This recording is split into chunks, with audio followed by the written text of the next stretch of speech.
Bonjour tout le monde, j'espère que vous allez bien. Allez, on part sur une petite vidéo sur le marché des cryptos, comme d'habitude.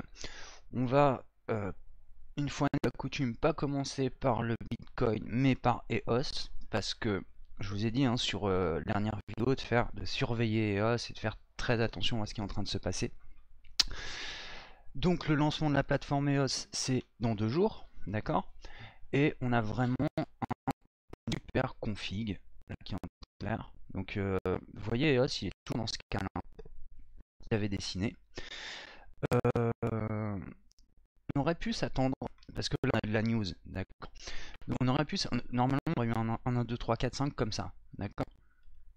Mais vu qu'on a cette news de l'ensemble de plateforme, on est en train de rebondir ici, d'accord. Et attention, ce rebond, je pense qu'il va être très violent. Je pense qu'EOS va prendre la tendance inverse d'absolument toutes les cryptos qui sont elles qui sont dans le rouge, ok, parce que même si là on est dans le vert, on va repartir dans le rouge. Et je pense que EOS va faire une performance. Alors on attend mardi, évidemment, pour voir réellement ce qui va se passer. Alors déjà, on voit qu'il y a des investisseurs. Donc je fais partie, j'en fais partie aussi. J'ai acheté l'EOS, j'ai acheté dans le rouge il y a 3 jours. Donc c'est du trading actif. Je vous conseille pas de faire ça. Mais quand il y a des grosses news comme ça, bon, on peut se permettre de prendre un risque, on va dire. D'accord, mais si vous êtes débutant, évidemment, il ne faut pas prendre les gens en position, ça va être dangereux. Alors tout simplement pourquoi? Parce que pour l'instant, la C1, on a fait 15%, donc très très bien, je suis content. Mais je m'attends à beaucoup plus, honnêtement, sur EOS. Et tout simplement, pourquoi il ne faut pas prendre ça quand on est débutant? Eh bien, tout simplement parce qu'en fait, on pourrait avoir, par exemple, une mauvaise news et que tout parte en live, d'accord? Moi, je pense que on est en train de faire ce mouvement-là sur EOS, qui est un mouvement académique en bourse, qui est vraiment, voilà, on a ce canal, on évolue dedans, on vient chercher tout simplement des points. Vous voyez la force là, qu'il a. Donc là, il est en train de, normalement, il devrait rebondir. Regarde cette ligne-là. Donc on s'attend à un nouveau plus haut sur EOS. Ok, grâce à ce lancement de la plateforme, il faut que vous sachiez qu'EOS, bon, ici nous on est en Europe quoi, mais en Asie, EOS c'est un phénomène, d'accord. Si vous allez en Corée, etc., c'est enfin surtout le marché asiatique, EOS c'est vraiment un phénomène. Et donc on parle d'Ethereum killer, évidemment c'est un Ethereum killer. Pas sur le fait qu'il soit évidemment Ethereum à la norme ERC20, donc qui est la norme pour 95% de la plupart des crypto-monnaies.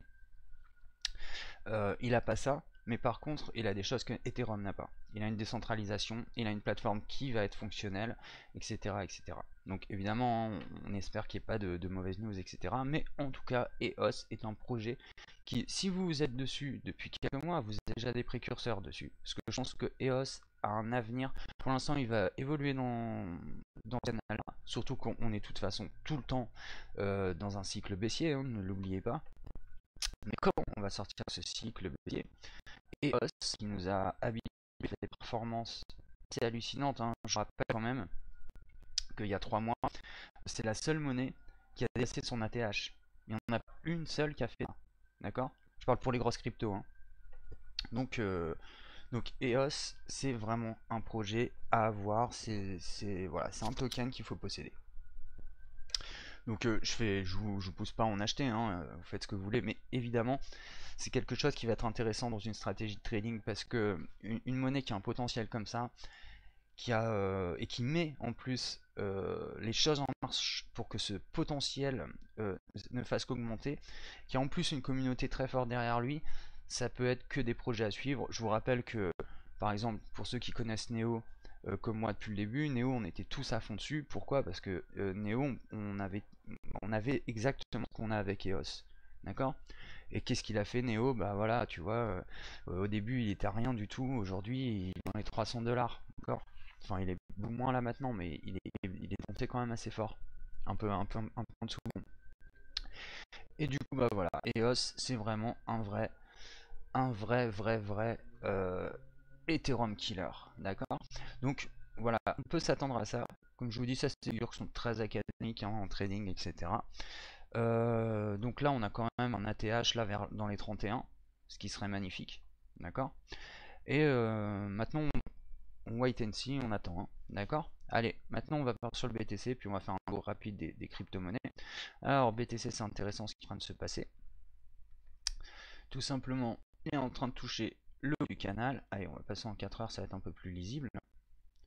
Donc, est-ce qu'il va le dépasser? Est-ce que EOS par exemple pourrait faire que les investisseurs, alors des investisseurs novices peut-être, mais sur les gros investisseurs, absolument pas. Je pense pas que voilà, Bitcoin, il va rebondir ici. On voit déjà que bon, cette bougie là est déjà plus timide. Je pense qu'on va partir vers un doji et puis on va se retourner. D'accord? On va se retourner, comme je l'avais dit dans la stratégie. Donc, alors, pour ceux qui vont prendre un trade ici, en tout cas moi, je vais certainement en prendre un. Je vais voir, hein, je vais attendre qu'il y ait une confirmation. Je vais prendre en agressif ce trade là, parce que je suis pas très confiant non plus, parce que avec beaucoup de novices dans le marché des crypto-monnaies, il se peut très bien qu'on a des mouvements irrationnels, quoi. Il se peut très bien qu'ils disent ah bah EOS monte et qu'ils ne soient pas au courant des news, etc. Les gros investisseurs et les traders vont évidemment pas rentrer dans ce genre de truc, mais des débutants si. Donc il se peut qu'un marché sorte là juste à cause d'EOS. Mais bon, pour l'instant, moi je reste sur la stratégie. Et donc pour moi là, on va taper et on va rechercher notre tech price ici, tout simplement, sur le triangle. J'espère qu'on va pas passer ce triangle pour qu'on dise qu'on fasse un ABC, d'accord. Donc et cet ABC pour moi, alors hop là, cet ABC qui devrait nous emmener ici hein, clairement sur le haut du canal. Là ça va être un point intéressant. Alors pourquoi c'est un point intéressant? Parce que tout simplement là on est en train de faire des vagues A, B, C, D, E et là il peut y avoir potentiellement, hein, je dis, c'est pas pour ça que ça va se passer, hein. Il peut y avoir potentiellement ici sortie de canal, un pullback, et hop, on repart vers la hausse, les gars. Ok. Bon, vous avez vu, si vous avez vu la vidéo, il y a pas la vidéo avec Jean-Kévin, mais la vidéo sur la baisse à 3000$ ou à 4009, vous voyez que c'est quand même un scénario qui est très très plausible. Donc on a quand même, faut se fier. Mais en tout cas, s'il sort là, il repart sur un nouveau canal haussier, ça serait une très très bonne nouvelle. Et en fait, on partirait quand même vers un marché haussier dans ce cas-là. Ok. Donc là, pareil, on va être on attend. Ok, ça sert à rien de se précipiter, d'être bête, etc. Là, il y a des positions à prendre évidemment. Pour ceux qui sont ceux qui sont boules, et on reste dans un marché bear, d'accord. Donc gardez bien ça en tête, soyez prudents, faites pas des investissements hold pour l'instant. Je vous explique par exemple un truc qui peut être dangereux. Imaginez Bitcoin arrive ici, tous les mecs qui sont rentrés là super contents, etc., tu vois, en hold hein, je parle pas des traders. Les mecs qui sont rentrés ici et qui se retrouvent piégés en fait, parce que là ça monte, tout d'un coup hop ça descend, qu'est-ce qu'ils vont faire? Ils vont essayer de se tirer en bénéfice ici. Ok, ça peut changer. C'est une hypothèse, hein, mais il y en a plusieurs évidemment. Mais par exemple, ça c'est une hypothèse qui est crédible. Là, on va dire, il y a des investisseurs, qui sont pas des investisseurs majeurs, on va dire, qui sont des petits porteurs, etc. Mais ils pourraient faire une hype qui va vers le bas, parce que simplement, ils vont essayer de pas se retrouver dans la merde, hein, tout simplement. Ok, donc voilà les scénarios à peu près sur le Bitcoin qu'on peut attendre dans les semaines à venir. Que tout ça, ça va pas se faire en 2 jours. Là, ce qui est intéressant, c'est qu'on va pouvoir changer la stratégie. Donc, pour ceux qui me suivent, moi j'ai une stratégie qui est voilà, j'avais une stratégie dans la montée, une stratégie dans la descente. Maintenant, je vais avoir une stratégie pour le rebond. Okay. Donc là, vous avez les grandes lignes. Après, je les définirai évidemment de manière plus construite, mais pour l'instant, il n'y est pas. Donc, on se concentre encore là-dessus. Ok, ça sert à rien d'anticiper les choses, ça nous intéresse pas. Pour l'instant, ce qui nous intéresse, c'est ce qui se passe ici. Ok, et là, qu'est-ce qu'on fait? Ben, on attend pour une vague 5. Ok. Allez, je vais passer à Ether. Ether. Bon, bah, toujours un canal. On arrive comme sur le BTC. On va aller chercher notre vague 5. TP1 ici, TP2 ici, ok? On prend nos bénéfices sur le triangle. Donc, pardon. Hop. Donc, sur cette zone. Voilà, d'accord. Il se peut très bien qu'on casse le triangle, et vous allez voir que c'est possible sur beaucoup de monnaies, qu'on casse le triangle et qu'on aille chercher... je suis chiant hein, avec mon double top, mais je pense que ce double top sur plein de monnaies il est en train de se faire. Sur Monero, on va le voir par la suite, qui a percé son triangle, plus d'une fois d'ailleurs, il l'a pété une fois, on a reconstruit un autre triangle et l'a recassé, etc. Donc bon voilà, en tout cas, stratégie pour l'instant, en tout cas la mienne, c'est ça. Allez, Bitcoin Cash, ETC, allez très bien, ETC, hop, en USD s'il te plaît. Voilà. Alors, là c'est intéressant, on est arrivé sur le triangle, on rebondit dessus tranquillement, ok? Et qu'on va partir de ce triangle pour soit en construire un nouveau, alors là ça va être intéressant, soit pour ceux qui sont sur ETC, ou qui s'intéressent à cette monnaie, il y aura deux choses probables. Okay, moi je prendrai pas là, honnêtement j'achèterai pas là parce qu'il se peut qu'il y ait un rebond ici. Je verrai. S'il y a un rebond, je prendrai peut-être le TC ici pour le voir en fait venir refaire un pullback. Alors le plus sécure en vrai, c'est de prendre sur le pullback. Ok. Parce que si on fait ça, on va tout simplement faire ça. Hop. Alors on va mettre. Hop. C'est possible qu'on. Alors donc là il y a des vagues, hein, mais je vais faire juste une réactionnelle qui vient nous faire un petit mouvement comme ça. Qui après, bon, voilà, après ça peut être une reconstruction de triangle différent, après ça peut très bien, pardon, hop, très bien retourner, par exemple comme ça, d'accord? Ça c'est juste un triangle qui se déplace, d'accord? Donc bon, pour l'instant on a quand même une forte capacité de rebond dans une figure comme ça, d'accord? Allez, Bitcoin Cash, Bitcoin Cash. On est pas bien, on est dans le canal, on est en train de le taper. Ah, non, un petit peu même en train de le dégommer, là, doucement. On va regarder ça en 4 heures, ça va être intéressant. Alors, bah, tout simplement, il va aller chercher ce point-là, ok? Il va aller chercher le 4 et redescendre. On est simplement, à mon avis, hein, évidemment, tout peut monter, mais à mon avis, on est juste dans un élargissement euh, de canal, tout simplement. On va aller chercher une vague qui va aller là, voire ici. Il va se promener un petit peu, puis hop, qui va redescendre quand le Bitcoin va redescendre. Parce que bon, pour moi, il n'y a pas de raison hein, quand on est sur les figures comme ça, par exemple BTC, on ne fasse pas notre point 5. Ok, on a un triangle, tout est cohérent pour qu'on le fasse. Donc il n'y a pas de raison. Et c'est fait Monero. Alors Monero, c'est intéressant aussi ce qui se passe dessus. Que lui, je l'avais dit dans une vidéo, mais il est en train de faire un double top. Donc vous vous souvenez, on était sur ce triangle. Alors, hop, hop, hop. On est sur ce triangle là. On a fait double, quasiment un triple top parce que et ça on va pas chipoter pour cent, mais on était en gros hein, sur cette vague là, enfin sur ce triangle là. Et bah voilà, on l'a dégommé, d'accord? On l'a dégommé une fois, c'est un petit peu, puis voilà, il est en train juste de faire un double top. Nous, ce qui nous intéresse sur Momo, c'est ça, d'accord? Donc soit une prise de position ici, soit une prise de position ici, d'accord? Évidemment, celle-là est plus sécure, parce qu'on sortira d'un triangle pour aller vers quelque chose de plus haut. Donc c'est possible qu'on soit en fin de cycle, hein, un fin de cycle baissier. Si le Bitcoin décide de ne pas revenir sur ces 4009 comme il devrait le faire, et qui décide de partir vers tout simplement un nouveau, une espèce de nouveau canal qui sera en train de se dessiner, tout va dépendre des investisseurs, eh bien on va repartir sur cette ligne-là. Je l'ai expliqué dans l'autre vidéo de toute façon pour ceux qui l'ont vu, donc ça c'est des points intéressants sur les pullbacks. C'est un petit peu pareil ici, hein. Pardon. Alors on est venu chercher notre 25, donc ça c'est fait. On va pouvoir virer ça.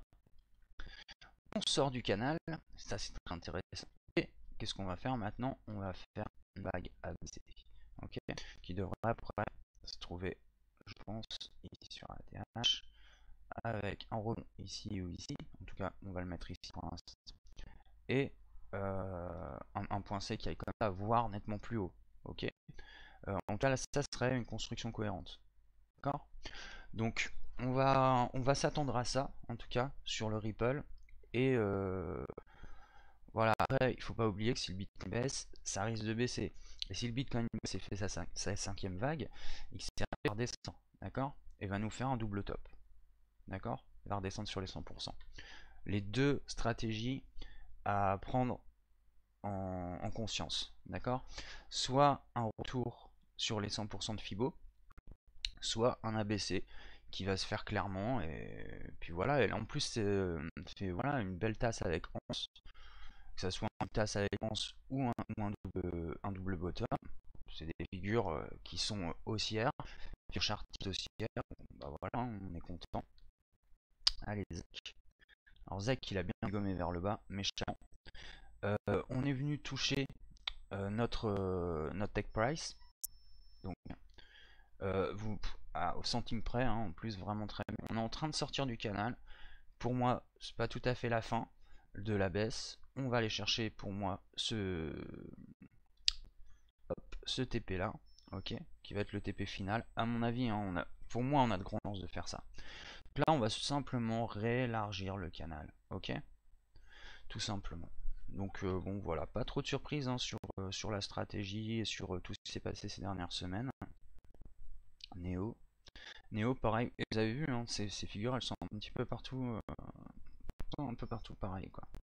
Donc, soit il vient ici, soit il vient ici, au haut de son triangle, d'accord. Il casse, il vient faire un pullback. Donc, allez, je vais matérialiser, ça va être plus simple. Donc, hop. Donc, ils viennent par exemple, imaginons ici. Ah, je l'ai pas pris, pardon.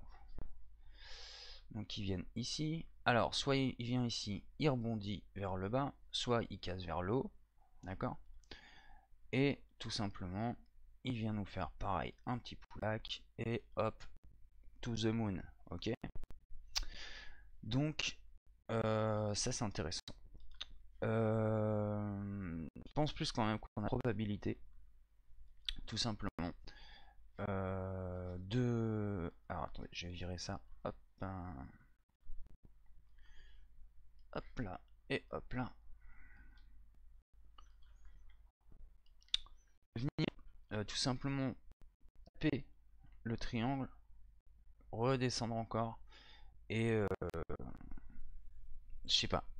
Je pense que ça c'est tout à fait possible. Enfin, normalement, si on est cohérent avec notre stratégie précédente, eh bien tout simplement là normalement, enfin moi c'est ce qui me paraît très logique, hein, c'est qu'on vient de faire notre correction ABC.